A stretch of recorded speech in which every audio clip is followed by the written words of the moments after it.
जय जगन्नाथ बंधुगण आपण मानक स्वागत मोर ही चैनल को। बंधुगण 25 जनवरी 2025 शनिवार यही दिन पड़वा जाऊँगी सटतिला एकादशी। तो आपण यही दिन करनियंतु एही चेरर गोटे गुप्त उपाय जहाँ आपण को निश्चय आपण जीवन में चलुवा समस्या उद्धार करिपरिबो।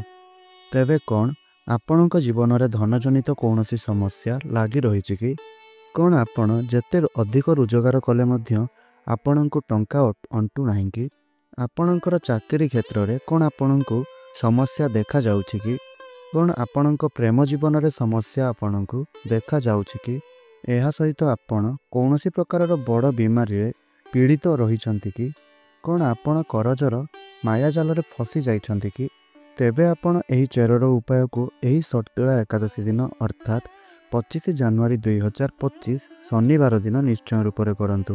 यह सहित आपणक पई केवल एही वीडियोटी आपण निश्चय शेष पर्यंत एही वीडियोटी को देखंतु। तेणु आपण एही शनिवार दिन अर्थात सटतिला एकादशी दिन चुपचाप आपणकर घर को एही गछर चेर को आपण नै करी चली आसंतु। एहा परे आपण निजे ही देखिबे जे आपणकर एही सब समस्या गुड़िक निश्चय रूप से दूर हो जिवो। तो बंधुगण सही गछटीर नाम हेउछि अपमार्ग गछ। अनेक क्षेत्र में यही गछटी को गुगुचिया नाम जना जाइथाए। हेले अनेक लोक माने यही गछटी को अनाबना गछ बोली भावी थांती। सेमानंकर कौनसी आवश्यक न आसिबार गछ बोली सेमाने भावी थांती एवं सेमाने एही गछ गुड़ी को सेमानंक घर परिसर उपाड़ी करी फुपाड़ी देई थांती। हेले बंधुगण आपण जो एही गछटी को जंगली गछ बोली भावुछंती तो आपण जानि रखंतु जे एही गछटी कौनसी प्रकार जंगली गछ नुह बरं एही गछटीर मध्यरे भगवान भोलाशंकर भगवान शनिदेव एवं माता लक्ष्मींकर वास होइथाए बोली आमर वनस्पति शास्त्र रे वर्णना करा जाइअछि। एहा सहित एही गछर मध्य अनेक प्रकार तांत्रिक गुण रहिछि एवं अनेक प्रकार आयुर्वेदिक गुण मध्य रहिछि। हेले आमे आपनकु एही वीडियो रे एही गछर किछिटा तांत्रिक गुण एवं किछिटा आयुर्वेदिक गुण संपर्क रे आपनकु जणाइबो जहा फल रे आपण एही गछटी को आपणकर दिनचर्या रे सामिल मध्य कराई परिबे। एहा सहित आपणकु वीडियो शेष रे मध्य जानिबा पई पाइबे जे एही एकादशी रे आपण एही गछर चेर को किपरि आनी करी आपणकर दिनचर्या रे लगाइबे एवं आपणकर एही सब समस्या गुडी को दूर करिवे। जदि आपण आपणक जीवन रे गरीबी समस्या दारिद्रता रोग एही सब कारण आपण चिंतित रहितले तेबे आपण विश्वास करंतु एही गछर आपण व्यवहार करी आपण आपणक जीवन रे थिबा समस्त समस्या रु आपण मुक्ति पाई परिबे। सरल भाषा रे आमे कहिबाकू गले जदि आपण आपणक जीवन रे चिंतित रहितले एहा सहित आपणक पाखकू धन आसु नथिला एवं धन आसीबार समस्त मार्ग गुड़िक आपणकर बंद हो जाइतला तेबे जदि आपण एही एकादशी रे एही गछर सठिक उपाय को आपण करिनेबे तेबे आपणकू माता लक्ष्मींकर आशीर्वाद निश्चय रूप से प्राप्ति हेबो। एहा सहित एकादशीर दिनटी भगवान श्रीहरि विष्णुंकर मध्य दिन होइथाए। तेणु आपण जेहेतु एही उपायटी को एकादशी दिन रे करूछंती तो आपणकू भगवान श्रीहरि विष्णुंकर आशीर्वाद मध्य प्राप्ति हेबो। जो व्यक्ति उपरे भगवान श्रीहरि विष्णुंकर आशीर्वाद एवं कृपा दृष्टि रही थाए सही व्यक्ति उपरे माता लक्ष्मींकर अशेष आशीर्वाद एवं कृपा दृष्टि मध्य रही थाए। एहा सहित आपणक जीवन में धनर आगमन मध्य हेबो एवं टंका पैसा आपणक पाखकू चुंबक परि आकर्षित होई करी आसीबो। एहा छडा जदि आपणकर कौनसी शत्रु अछंती एवं सही शत्रु आपणकर कौनसी प्रकार हानि घटाइबा पई चाहुछंती आपणकर कौनसी प्रकार विनाश घटाइबा पई चाहुछंती तेबे आपण जदि एही एकादशी दिन रे एही गछर आपण सठिक उपाय रे तार व्यवहार करि नेउछंती तेबे एवं आपण जदि एही उपाय को करी बा एही गछर सही उपायटी को आपण करी भगवान शनिदेव को आपण प्रसन्न कराई नेबे तेबे एहा द्वारा आपणक शत्रुंकर मध्य विनाश होई जिवो। एहा छडा जदि आपण आपणक जीवन रे कौनसी अन्य समस्या गुडी को नै चिंतित रहितले एवं आपणकर भाग्य मध्य आपणकर साथ देउ नथिला ताहेले बंधुगण आपणकू एही गछर सठिक रूप से साधना करिबा पई हेबो। आशा करुछि एही गछटी केते महत्वपूर्ण एवं उपकारी ताहा आपण आमर एति बाट पर्यंत वीडियो देखिकी जानि सारिथिबे। ତେବେ ବନ୍ଧୁଗଣ ଏବେ ଚାଲନ୍ତୁ ଜାଣିବା ଏହି ଗଛର ଆୟୁର୍ବେଦିକ ଗୁଣ ଏବଂ ତାନ୍ତ୍ରିକ ଗୁଣ ସମ୍ପର୍କରେ। ତାହା ପୂର୍ବରୁ ଆପଣମାନେ ଜାଣି ରଖନ୍ତୁ ଯେ ଆମର ଏହି ଚ୍ୟାନେଲରେ ପ୍ରତ୍ୟେକ ଦିନ ଏହିପରି ଆପଣଙ୍କର ହିତ ପାଇଁ ଅନେକ ଗୁଡ଼ିଏ ଭିଡ଼ିଓ ଅପଲୋଡ଼ କରାଯାଏ। ତେଣୁ ଆପଣ ଏହିଭଳି ଭିଡ଼ିଓ ପ୍ରତ୍ୟେକ ଦିନ ଯଦି ଦେଖିବା ପାଇଁ ଚାହୁଁଛନ୍ତି ତାହେଲେ ଆମର ଏହି ଚ୍ୟାନେଲଟିକୁ ଆପଣ ସବସ୍କ୍ରାଇବ୍ କରିନିଅନ୍ତୁ ଏବଂ ଭିଡ଼ିଓଟିକୁ ଗୋଟିଏ ଲାଇକ୍ କରିନିଅନ୍ତୁ। ଏହା ସହିତ ତଳେ ଆସୁଥିବା କମେଣ୍ଟ ବକ୍ସରେ ଜୟ ଶ୍ରୀ ହରି ବିଷ୍ଣୁ, ଜୟ ମାତା ଲକ୍ଷ୍ମୀ ନିଶ୍ଚୟ ରୂପରେ ଲେଖିଦିଅନ୍ତୁ ଏବଂ ଏହି ଭିଡ଼ିଓଟିକୁ ଆପଣଙ୍କର କ୍ଲୋଜ୍ ଲୋକମାନଙ୍କ ସହିତ ଅର୍ଥାତ୍ ଆପଣଙ୍କର ସାଙ୍ଗସାଥି ପରିବାରର ସଦସ୍ୟମାନଙ୍କ ସହିତ ସେୟାର ନିଶ୍ଚୟ ରୂପରେ କରିଦିଅନ୍ତୁ। ବନ୍ଧୁଗଣ, ଏହି ଗଛଟିର କେଉଁ ଭାଗର ପ୍ରୟୋଗ ଆପଣଙ୍କୁ କେଉଁ ଉପାୟରେ କରିବା ପାଇଁ ପଡ଼ିବ ବା ଏହି ଗଛର କେଉଁ ଭାଗ ଗୁଡ଼ିକର ଆପଣ ସଠିକ୍ ଉପାୟରେ ଆପଣ କେମିତି ପ୍ରୟୋଗ କରିବେ ତାହା ସମ୍ପର୍କରେ ଆପଣ ପୁରା ଡିଟେଲ୍ସରେ ଏହି ଭିଡ଼ିଓରେ ଜାଣିବା ପାଇଁ ପାଇବେ। ତାହା ଆପଣ ଏହି ଭିଡ଼ିଓଟିକୁ ସମ୍ପୂର୍ଣ୍ଣ ଦେଖି ଜାଣିପାରିବେ। ତେବେ ଆମେ ପ୍ରଥମେ କଥା ହେବା ଏହି ଗଛଟିର ଆୟୁର୍ବେଦିକ ଗୁଣ ସମ୍ପର୍କରେ, ଏହାପରେ କଥା ହେବା ଏହାର ତାନ୍ତ୍ରିକ ଗୁଣ ସମ୍ପର୍କରେ ଏବଂ ଶେଷରେ ଆମେ ଜାଣିବା ଏହି ଗଛଟିର ଚେରକୁ ଆପଣ କିପରି ଧାରଣ କରିବେ ଏବଂ ଏହାଦ୍ୱାରା ଆପଣଙ୍କୁ କ'ଣ ସବୁ ଫାଇଦା ପହଞ୍ଚିବ। ବନ୍ଧୁଗଣ, ଆପଣମାନେ ଯଦି ଏହି ଗଛର ବୀଜକୁ ଖିଚୁଡ଼ି କରି ଖାଉଛନ୍ତି ତାହେଲେ ଆପଣମାନଙ୍କର ଯଦି କୌଣସି ପ୍ରକାରର ସାଧନା ରହିଛି, ଯେଉଁ ସାଧନାରେ ଆପଣଙ୍କୁ ସମ୍ପୂର୍ଣ୍ଣ ରୂପରେ ଉପବାସ ରହିବାର ଅଛି, ତ ସେହିଭଳି ସାଧନା କରିବା ପାଇଁ ଏହି ଗଛର ବୀଜ ଗୁଡ଼ିକୁ ଆପଣ ଖିଚୁଡ଼ି କରି ଖାଇବା ଦ୍ୱାରା ଆପଣଙ୍କୁ ପ୍ରାୟତଃ 10 ଦିନ ପର୍ଯ୍ୟନ୍ତ କୌଣସି ଭୋକ ଲାଗିନଥାଏ। ଏହି ଗଛଟି ପ୍ରୋଟିନ୍ ମାମଲାରେ ବହୁତ ସୁନ୍ଦର ଗଛଟିଏ ଅଟେ।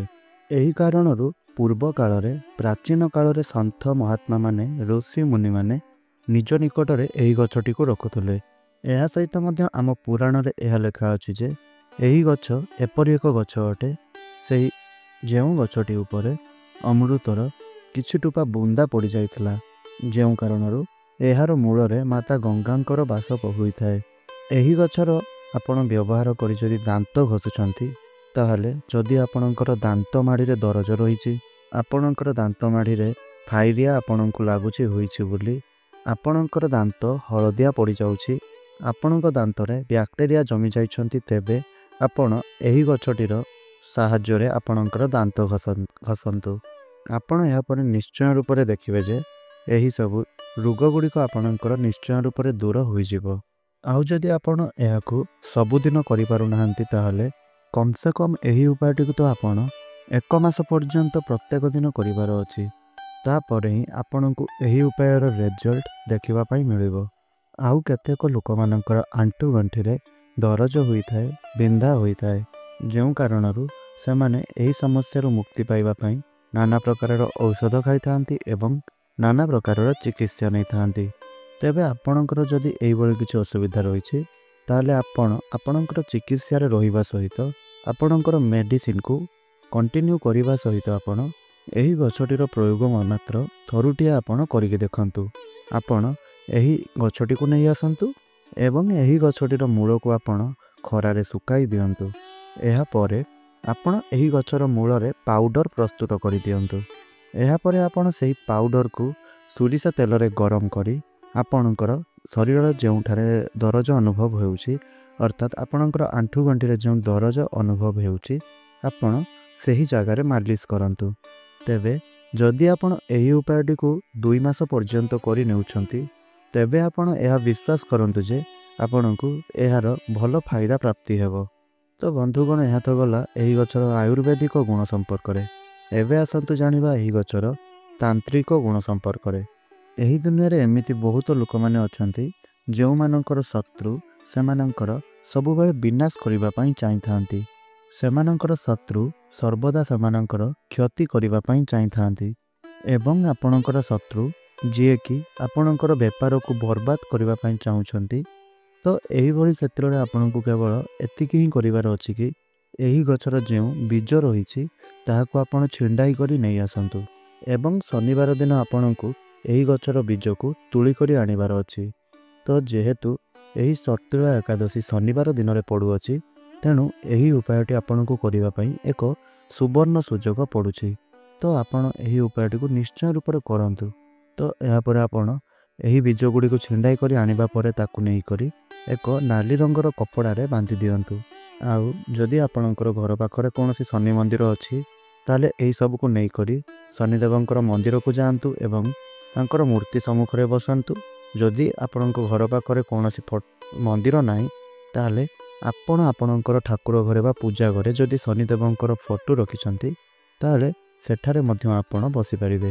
ଏହାପରେ ଆପଣଙ୍କୁ ଶନିଦେବଙ୍କ ନିକଟରେ ଶନି ଚାଳିଶାର ପାଠ କରିବାର ଅଛି। ଆଉ ଶନି ଚାଳିଶାର ପାଠ ଆପଣଙ୍କୁ 51 ଥର କରିବାର ଅଛି। ଯଦି ଆପଣ 51 ଥର ଶନି ଚାଳିଶାର ପାଠ କରି ଆପଣ ସେହି ଯେଉଁ ବୀଜ ଗୁଡ଼ିକୁ ଆପଣ ନେଇଥିଲେ ଲାଲ ରଙ୍ଗର କପଡ଼ାରେ ବାନ୍ଧି ତାକୁ ଆପଣ ଆଣି ଏମିତି ଏକ ଜାଗାରେ ରଖନ୍ତୁ ଯେମିତିକି ସେହି ଜାଗାକୁ ଆପଣଙ୍କ ଘରର କୌଣସି ବି ସଦସ୍ୟ ଯିବା ଆସିବା କରୁନଥିବେ। ଆଉ ତାଙ୍କର ସମ୍ମୁଖରେ ଅର୍ଥାତ୍ ତାଙ୍କର ଆଖି ଆଗରେ ଯେମିତି ସେହି ଜିନିଷଟି କେବେ ତାଙ୍କୁ ନ ଦେଖାଯାଏ। କେବଳ ଆପଣ ଏତିକି ଉପାୟ କରିନିଅନ୍ତୁ। ତ ଏହାପରେ ଆପଣ ଦେଖିବେ ଯେ ଆପଣଙ୍କର ଶତ୍ରୁ ସେ ଯେତେ ବି ଶକ୍ତିଶାଳୀ ହୁଅନ୍ତୁ ନା କାହିଁକି, ସେ ଯେତେ ବି ବଳବାନ ହୁଅନ୍ତୁ ନା କାହିଁକି, ଯିଏ ଆପଣଙ୍କୁ ବର୍ବାଦ କରିବା ପାଇଁ ଚାହୁଁଛି ସେହିଭଳି ଶତ୍ରୁଙ୍କର ସବୁ ପ୍ଲାନ୍ ଗୁଡ଼ିକ, ସବୁ କୁଚିନ୍ତା ଗୁଡ଼ିକ ବିନାଶ ହୋଇଯିବ। ତେବେ ବନ୍ଧୁଗଣ, ଏହା ତ ଗଲା ତାନ୍ତ୍ରିକ ଗୁଣ ସମ୍ପର୍କରେ। ଆମେ ଶେଷରେ ଆପଣଙ୍କୁ ଯେଉଁ ଉପାୟ କହିବା ପାଇଁ ଯାଉଅଛୁ ସେହି ଉପାୟଟି ହେଉଛି, ଯଦି ଆପଣଙ୍କ ଉପରେ କାହାର ଖରାପ ନଜର ଲାଗିଛି କିମ୍ବା ଆପଣଙ୍କର ଘର ଉପରେ କୌଣସି ନକାରାତ୍ମକ ଶକ୍ତିର ପ୍ରଭାବ ରହିଛି, ଯେଉଁ କାରଣରୁ ଆପଣଙ୍କର ଘରର ପରିବାରରେ ସବୁବେଳେ କଳି ଝଗଡ଼ା, ଅଶାନ୍ତି ଏହିସବୁ କିଛି ଲାଗି ରହୁଛି, ଆପଣଙ୍କ ପରିବାରର ଅନିଷ୍ଟ ହେଉଅଛି, ତେବେ ଆପଣ ଏହି ଏକାଦଶୀରେ ଏହି ଗଛର ଚେରକୁ ଆପଣ ଉପାଡ଼ି ଆଣନ୍ତୁ। ତାକୁ ଭଲ ଭାବରେ ଧୋଇ ପରିଷ୍କାର କରି ଗଙ୍ଗା ଜଳରେ ଧୋଇ କରି ତାକୁ ଶୁଦ୍ଧ କରି ତାକୁ ଭଗବାନ ଶିବ ଶଙ୍କରଙ୍କର ମନ୍ଦିରକୁ ନେଇଯାଆନ୍ତୁ ଏବଂ ଶିବଲିଙ୍ଗ ସମ୍ମୁଖରେ ଆପଣ ବସି 1001 ଥର ଓମ୍ ନମଃ ଶିବାୟ ଏହି ମନ୍ତ୍ରଟିର ଜପ କରନ୍ତୁ। ଏହାପରେ ଆପଣଙ୍କର ମନସ୍କାମନାକୁ ପ୍ରଭୁଙ୍କ ନିକଟରେ ପ୍ରକାଶ କରି ସେହି ଚେରକୁ ଆପଣ ନେଇ ଆସି ଆପଣଙ୍କର ଘରେ ଏକ ଚାନ୍ଦିର ତାବିଜରେ ହେଉ କିମ୍ବା ତମ୍ବାର ତାବିଜରେ ହେଉ ତାକୁ ସେହି ତାବିଜରେ ଲଗାଇ କରି ସେହି ତାବିଜ ଭିତରେ ତାକୁ ରଖିକରି ଆପଣ ସେହି ତାବିଜଟିକୁ ଆପଣଙ୍କର ବାମ ହାତରେ ନଚେତ୍ ଆପଣଙ୍କର ଗଳାରେ ଆପଣ ସେହି ତାବିଜଟିକୁ ଧାରଣ କରି ନିଅନ୍ତୁ। ଏହାପରେ ଆପଣ ନିଶ୍ଚୟ ରୂପରେ ଦେଖିବେ ଯେ ଆପଣଙ୍କ ଜୀବନରେ ସେହିଭଳି ସବୁ ସମସ୍ୟା ଗୁଡ଼ିକ ନିଶ୍ଚୟ ରୂପରେ ଦୂର ହୋଇଯିବ। ତେବେ ବନ୍ଧୁଗଣ, ଏହା ତ ଗଲା ସେହି ଉପାୟ ସମ୍ପର୍କରେ। ଆଶା କରୁଛି ଆପଣଙ୍କୁ ଆମର ଭିଡ଼ିଓଟି ଭଲ ଲାଗିଥିବ। ଯଦି ଭିଡ଼ିଓଟି ଭଲ ଲାଗିଥାଏ ତାହେଲେ ଭିଡ଼ିଓଟିକୁ ଗୋଟିଏ ଲାଇକ୍ କରନ୍ତୁ। ତଳେ କମେଣ୍ଟ ବକ୍ସରେ ଜୟ ଶ୍ରୀ ହରି ବିଷ୍ଣୁ, ଜୟ ମାତା ଲକ୍ଷ୍ମୀ ନିଶ୍ଚୟ ରୂପରେ ଲେଖିଦିଅନ୍ତୁ ଏବଂ ଚ୍ୟାନେଲଟିରେ ନୂଆ ଥିଲେ ଚ୍ୟାନେଲଟିକୁ ସବସ୍କ୍ରାଇବ୍ କରିନିଅନ୍ତୁ। ତେବେ ବନ୍ଧୁଗଣ, ଆଶା କରୁଛି ଆପଣଙ୍କର ଦିନଟି ଶୁଭମୟ ହେଉ। ଏହା ହିଁ ମୋର ପ୍ରଭୁ ଶ୍ରୀ ଜଗନ୍ନାଥଙ୍କ ନିକଟରେ ପ୍ରାର୍ଥନା ରହୁଛି। ଧନ୍ୟବାଦ। ଜୟ ଜଗନ୍ନାଥ।